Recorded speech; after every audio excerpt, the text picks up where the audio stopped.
Sur le plateau de Savoie News, nous recevons dans le cadre des émissions du comité de ski de Savoie, Aude Richon, bonjour. Bonjour Laurent. Vous êtes la présidente de la commission nordique. Alors le nordique se pratique beaucoup en Savoie puisqu'on a des cadres magnifiques pour ça. On a un joli terrain de jeu effectivement chez nous, puisqu'il y a différents plateaux qui peuvent accueillir le nordique, donc le fond et le biathlon. On a la Maurienne avec Bessan, on a les saisies avec le Beaufortin et la FECLA, le plateau Savoie-Grand-Revard, dans les Bauges. Beaucoup de licenciés ? Beaucoup de licenciés, oui, de plus en plus, depuis que le biathlon notamment est énormément médiatisé avec Martin Fourcade, donc énormément de biathlètes qui rejoignent les rangs, mais aussi pas mal de fondeurs dans cette discipline, effectivement, oui. Alors vous avez créé une école en 2016-2017 à la Motte Servolex. La Motte Servolex, oui, à Raynac. Raynac est un lycée agricole et donc le comité a fait un partenariat avec eux en créant une classe spécifique dédiée au nordique, aussi bien aux biathlètes et aux fondeurs, avec 16 athlètes à l'intérieur d'une même classe en seconde.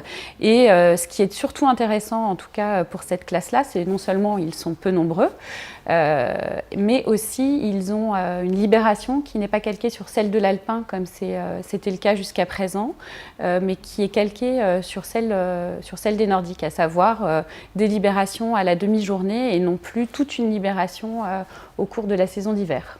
Pour développer la notoriété du nordique, vous avez créé le Rossignol Tour. Tout à fait.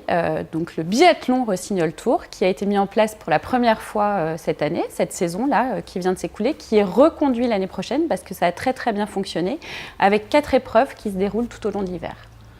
Alors 2017-2018 s'annonce sur de bons auspices. Vous avez décidé de mettre en place, je dirais, un interlocuteur qui va un peu voir l'évolution ou donner peut-être des pistes pour avancer dans le domaine nordique. Oui, on a vraiment la volonté de développer une politique sportive importante au sein du nordique en tout cas.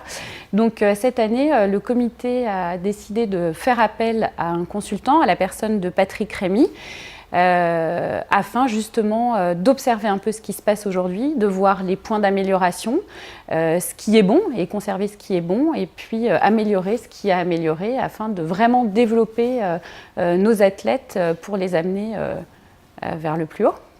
Alors vous l'avez dit tout à l'heure, il y a l'effet Fourcade et puis il y a bien sûr l'effet JO qui arrive très prochainement. Quels sont les présélectionnés ou les sélectionnés pour cette étape importante? Alors chez nous en Savoie, on a quand même une grande chance de médaille avec Justine Bressaz qui a intégré l'équipe de France, ça va faire 2 ans maintenant, qui n'a pas démérité tout au long de cette saison, puisqu'elle nous a quand même ramené des médailles et en individuel et en relais. Et on espère, on croise les doigts pour qu'effectivement elle soit sur les plus hautes marches du podium pour ces JO à Pyongyang. Mais en Aude, je pourrais dire, vous êtes à fond, quoi. À fond, toujours à fond et encore plus à fond. Merci Aude et à bientôt sur Savoie News avec le comité de ski de Savoie.